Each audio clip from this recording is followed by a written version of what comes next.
SP Dobariya, AGP APP Surat. સાહેબ, જે Jain મુનિના case દુષ્કર્મ કેસમાં આજે સજા સંભળાવવામાં આવી છે, કયા પુરાવા અગત્યના સાબિત છે? ભોગ બનનારનો પુરાવો, પોલીસે જે કલેક્ટ કરેલા પુરાવા, સીસીટીવી ફૂટેજથી માંડીને મેડિકલ પુરાવા અને ભોગ બનનારના ભાઈ અને માતાનો પુરાવો. સાહેબ, સમગ્ર કેસ ક્યારનો હતો અને કઈ રીતની દલીલો સરકાર તરફે?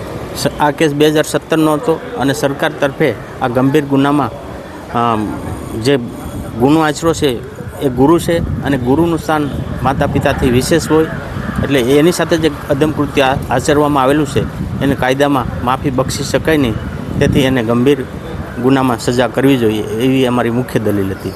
સાહેબ, અત્યારે કેટલા સાક્ષીઓ તપાસવામાં આવ્યા હતા અને કેવી દલીલોના આધારે જે દોષિત ઠેરવવામાં આવ્યા? 51 સાક્ષી તપાસેલા છે અને 60 જેટલા દસ્તાવેજી પુરાવા રજૂ થયેલા છે. હવે કઈ રીતની કાર્યવાહી રહેશે? આવતીકાલે સજા સંબંધે ડીજીપી શ્રી રજૂઆત કરશે.